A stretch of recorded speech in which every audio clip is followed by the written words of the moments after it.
Yes, how are we all? I hope all is well. My name is Sachin, and this is the Total Cricket Podcast, Episode 1. Yes, that's right, a brand new cricket podcast. I'm going to be giving you my view on the world of cricket, from international to domestic, men's to women's. I'm going to discuss it all. As a disclaimer, I do support Sri Lanka, but I endeavour to be balanced and provide some critical analysis of all. So, just a few housekeeping matters to begin with. I will be posting the podcast to YouTube, iTunes, and SoundCloud.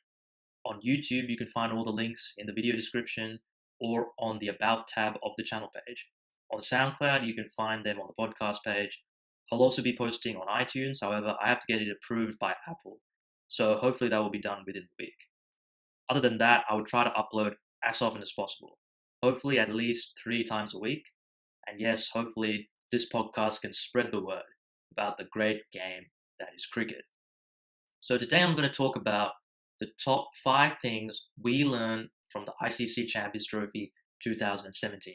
Yes, I know it's a bit late, but I think there were a lot of lessons that were quite important that we did in fact learn from this tournament.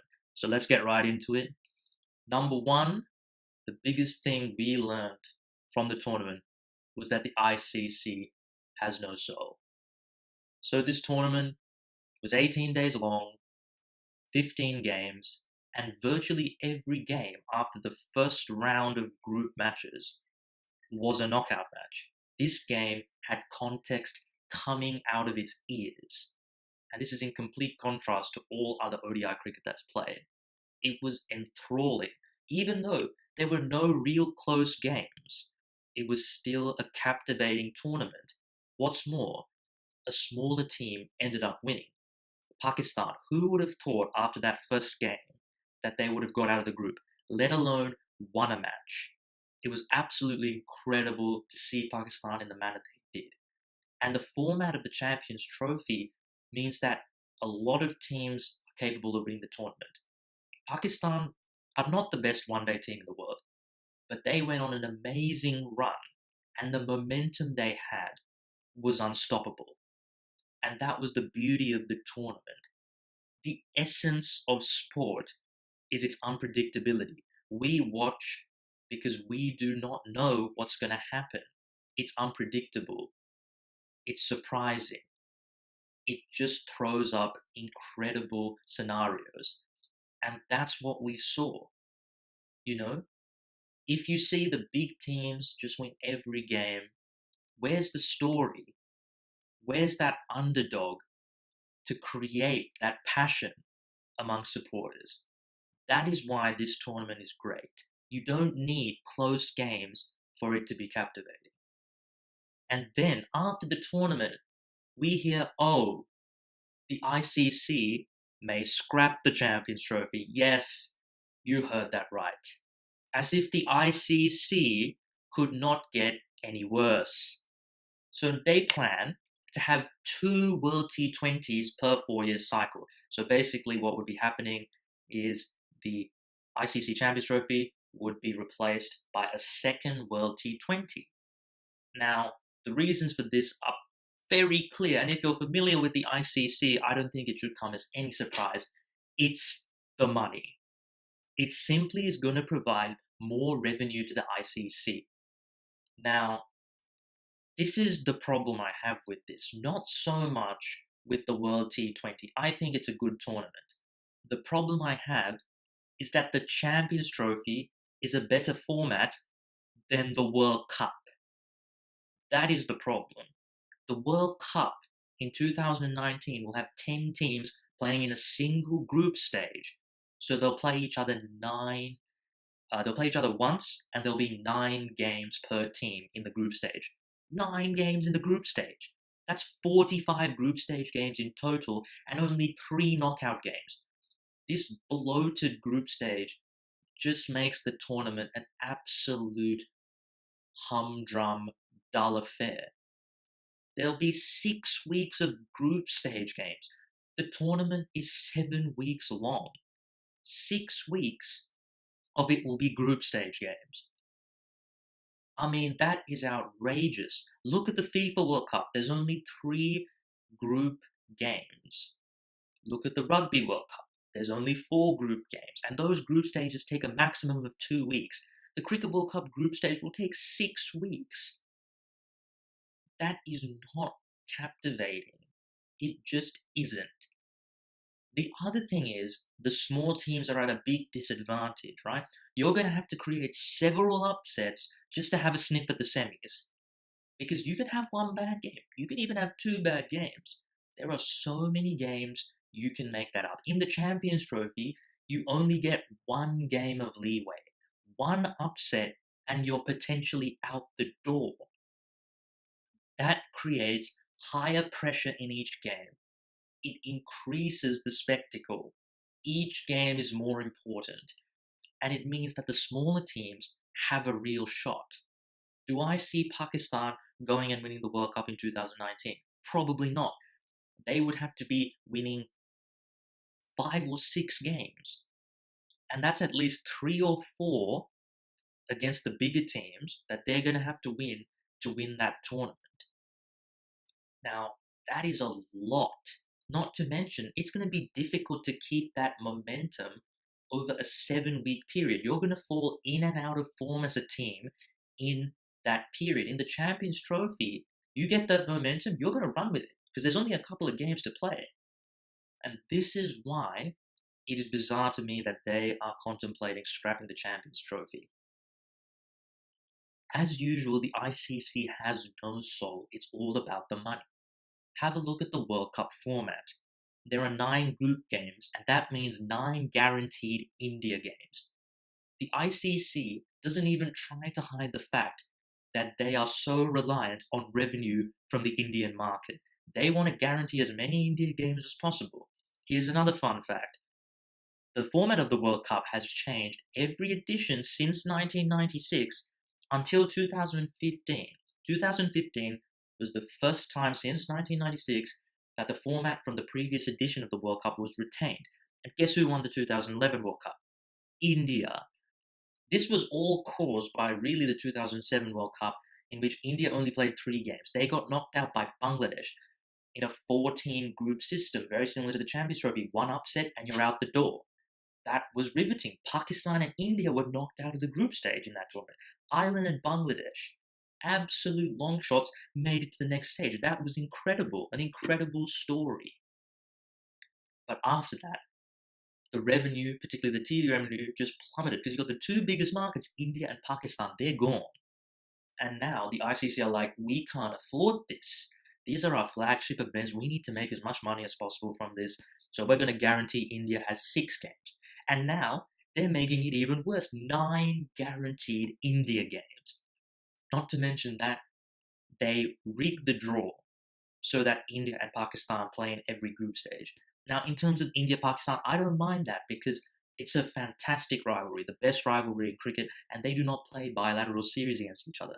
But it creates an unfair playing field because other teams are going to be slated against certain teams most tournaments. You will get this sort of recurring draw that is going to be skewed. Some teams are going to have an advantage from that. Some teams are going to have a disadvantage from that. Rigging the draw is always going to have some problem with it. So yes, this is why the ICC has no soul. The Champions Trophy is a fantastic format, but to them, it's all about the money. As long as they have the money, it doesn't have to be a riveting format. It can be a bloated tournament that is very difficult to keep interest for the entire tournament. That doesn't matter. It's that cash, that sweet, sweet cash. That's what it's all about for the ICC. The second thing we learned from this tournament, which does lead on nicely from the first point, is that ODIs need more context. Now, listen to this. 5 days after the Champions Trophy final in which India played, they were playing a 5-match ODI series against the West Indies in the Caribbean. Now, what is the point of that? The ICC has tried to create a little bit of context with the whole top 8 automatically qualify for the World Cup. India are safe. West Indies have no chance of getting into the top 8. This tournament has no meaning. India are resting Rohit Sharma and Jasprit Bumrah. This tournament is pointless. Look at the 2020s that were played. I know this is not ODIs, but look at the 2020s that were played between South Africa and England. Both teams rested heavily. No one cared. Who cares? I think we've already forgotten what happened in those games. They were completely meaningless. How is cricket going to keep fans interested if these games don't mean anything? If Owen Morgan rests in a series deciding game, the captain, why should the public care about these games if you don't play a guard? If you don't care about these games? It's absolutely ridiculous. The proposed ODI league would certainly create that context that is supposed to begin in 2020. But as always with the ICC, whenever they come up with a good idea that you think, hey, this might actually help cricket, they usually A, delay it endlessly, or B, tamper with it to suit the big teams and basically screw it all up. Now, I don't know if this league is going to be, if it's going to be rolled out. Think about it. The Test Championship, they've been talking about that for 10 years. It is yet to happen. They come up with all these things. Nothing ever gets done. Nothing ever gets done. So I have my doubts over whether this will be rolled out and whether it's going to be tampered with and the system's just going to become a lot worse. I have no idea, but something needs to happen. I like the idea that you play in the 4-year cycle for the World Cup, you play in between the World Cups, you play in a league that leads to qualifying to the World Cup. So everyone plays everyone, it's a proper league system. Whoever's top of the league, that's a trophy in itself. And then you get the top however many teams from the league, they go through automatically to the World Cup, the rest go to the qualifier. That I think would be a good system. How that would actually be implemented, I'm not sure of the logistics, but I think something like that is needed. Also, it would provide a trophy, an incentive for teams to perform really well and to put out their strongest team in these bilateral series. And think about it. You look at the ICC rankings to see, who's first. What does that really mean to the players to be the best team in the ICC rankings? It seems a little bit hollow. I think having a trophy for winning the ODI league, I think that's a real achievement. That's something that the country can be really proud of in doing. Over several years, you prove that you are the best team in the world. It's a marathon. The World Cup should be a sprint. This is the marathon. And I think it would be a great addition to the calendar. But as we all know, who knows whether it's actually going to happen. The third thing we learned from the Champions Trophy is that bowlers having a fair shout in a game is absolutely required to make the cricket interesting. No one wants to see teams get 350, smash the ball out of the park from ball one, and the bowlers be basically reduced to bowling machines. We saw in this tournament, Pakistan, they bowled their opposition out in the last 4 games, all of which they won. They bowled beautifully, absolutely beautifully. That cricket was riveting. That was the most riveting cricket of the tournament. Pakistan bowling, creating chance after chance. And I thought the most exhilarating passage of play was Muhammad Amir's spell in the final. Amazing bowling where the batsmen have to grind it out. That is when cricket is at its best. So I would argue that not just having a level playing field, but the bowlers actually dominating the bat around 60-40 is when you get the best cricket. And the biggest problem we have is the pitches now are becoming very, very flat. They are absolute roads. If we could produce more pitches like Cardiff, then ODIs would be better. Some people complain, it wasn't a true pitch. Well, why do you feel like it's your divine right to play on true pitches where the bowlers have nothing for them? This is a contest between bat and ball, you realise. It's not just the batsman's divine right to come out and dominate. So I think having more pitches like that would be great, where you can still score runs if you bat well, but it's not a cakewalk, and the bowlers can really get into the game. Obviously, the bowler's cause has not been helped by the bigger bats, the shorter boundaries, the fast outfields, 4 men out in the ring from 11 to 40, and the 2 new balls, which has reduced the impact of reverse swing and has meant that the ball stays harder for longer, it's easier to hit. But I think the thing that we can really control is the pitches. So that's the biggest thing that teams can do to make ODIs better, is to really give teams fair pitches where there's going to be a good contest between bat and ball. The fourth thing we learned from the Champions Trophy is that people always show up to cricket in England. It doesn't matter who's playing, you're going to get a crowd. Yes, Cardiff was a little bit disappointing, and on that, I'm not sure why the ECB pushes Cardiff as a venue so much. They use it in the Ashes, they use it in all the major events that they host. I don't really get that. There's not a lot of fans there. A lot of them are travelling from England to watch those games. It just doesn't make sense when you've got great venues elsewhere, like Headingley and Old Trafford, that you use Cardiff instead of them. But apart from that, Edgbaston and the Oval had great crowds, basically sellouts in all the games at those venues. And the biggest thing about England is that they have such a big expat community from a lot of countries. You have the Bangladeshis, you have the Indians, you have the Pakistanis, you even have some South Africans, obviously. As we've seen, so many South African-born players end up playing for England. To a lesser extent, also Sri Lanka. And even the teams that don't necessarily have a big expat community, Australia versus New Zealand was very well attended, because I think the English public recognised, hey, this is a great contest. 2 good teams, rivals, 2015 World Cup finalists, they recognise good cricket. And I think this is the one thing that the ICC has done well. Hosting tournaments in places like England and India, where people are really going to come to watch regardless of who's playing, it's a good look for the sport. It would not look good if you just get a lot of poor crowds for anyone but the host nation. You just get, a dozen people and a dog at the ground. It's a bad look for cricket. At a major event, you need to have that audience. If you're going to get the revenue in, sponsors, if you're going to get other people interested in the game, that is a crucial part of it. So, yes, well done to the English public. As usual, there was so much colour. It was amazing. The crowds, the atmosphere is fantastic in the tournament.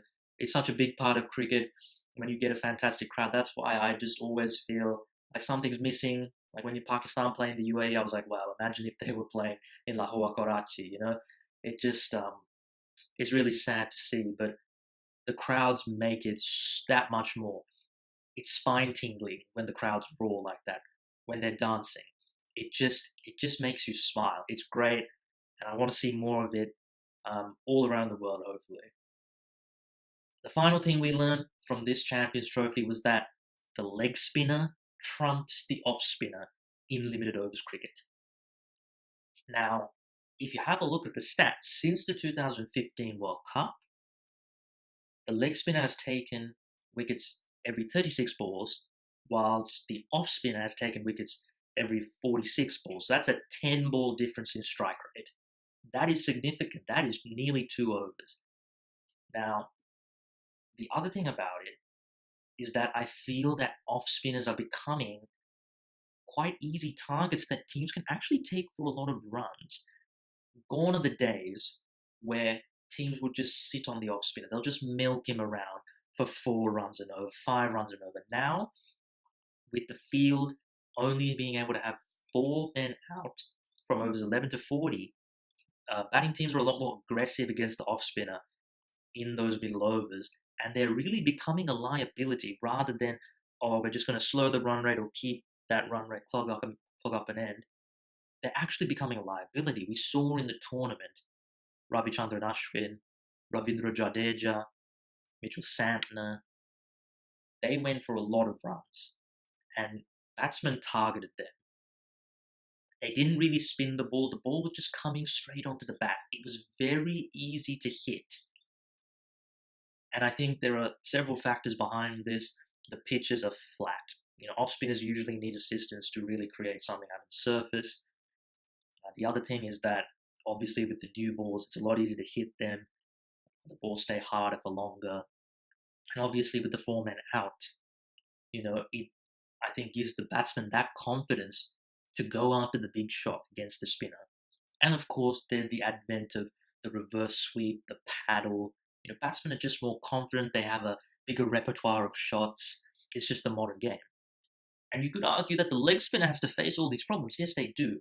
But I think the nature of the leg spinner really helps counteract this. The leg spinner spins the ball both ways. If you have a look at the top leg spinners in the world, Imran Tahir, Adil Rashid, and Rashid Khan, they have a killer googly, all of them. How many times do you see the right-hander will come to the crease, they'll be hard hands, they'll be flat-footed at the start of the innings, they'll just plonk that front foot down the pitch, and they'll get LBW to the googly. That happens a lot, and I think that the leg spinner, that threat of the two variations, spinning it into the batsman and spinning it away from the batsman, also means that the batsman has to be more wary. It's more difficult to sweep. It's more difficult to hit down the ground. You look at Imran Tahir, it's very difficult to hit him down the ground. Very difficult. All of them also bowl with a flat trajectory. It is really difficult to get underneath them. The real way to hit them is if they're offline, they bowl half trackers. You can just punch them square over the wicket. But I think the other thing about them is the bounce they can generate. It really means that the sweep becomes a lot more difficult, and just a normal big shot, you're going to get more top edges, more skews, and that can be all the difference between finding the rope and being caught in the outfield. So really, I think there's this shift towards the leg spinner. I think any team who's picking off spinners over a leg spinner, I see that as a defensive move. And modern one-day cricket, you need to be aggressive. You need to take wickets in those middle overs. Otherwise, these teams bat so deep, they have so much power, they're going to hit you for 300 plus, maybe 350 plus. You need to take wickets in the middle overs to restrict that hitting power, to restrict how hard they can go in the back end. Because that's what teams do. They try to conserve wickets so they can go hard in the last 15 overs. If you can take wickets in the middle, if you can slow that momentum, that is a huge thing. Wickets up front aren't even that important. You see a lot of times, you lose a couple of wickets up front, it's okay if you consolidate to the middle, you can still get a huge score. Wickets through the middle, now that can be really, really detrimental to your innings. So yes, to summarize, we have 5 things that we learned from the ICC Champions Trophy. The ICC has no soul. Come on. Let the Champions Trophy be. Come on, ICC. ODIs need more context. Look how, even though there were not that many close games in the Champions Trophy, it was a captivating tournament because it just had so much context. These bilateral series are becoming ridiculous. They are virtually meaningless. Why are we playing them? The game is at its best when the bowlers have a real shout, and I would argue that even when the bowlers are actually dominating the bat. That, in its purest form, is cricket, a contest between bat and ball where the batsman is just grinding, the bowler's throwing everything at him. That is cricket at its best. People always show up in England, the crowds are great, it creates such an atmosphere, such a colour to the tournament. I think it's fantastic, and hopefully we can see more of this type of thing around the world. And the final thing is that leg spinners trump off spinners. Leg spinners are the better wicket takers, they're a more aggressive option in this modern day one-day cricket where aggression is the modus operandi of most teams. You need that leg spinner. To be a really good team, I feel you need a leg spinner in your team. So yes, that is it for today. I hope you enjoyed the podcast. If you did, you can check out the links to our other platforms. Tomorrow, I will be doing a team review of all the teams, all their Champions Trophy campaigns, and I hope you tune into that. But until then, thanks for listening, and I'll see you tomorrow.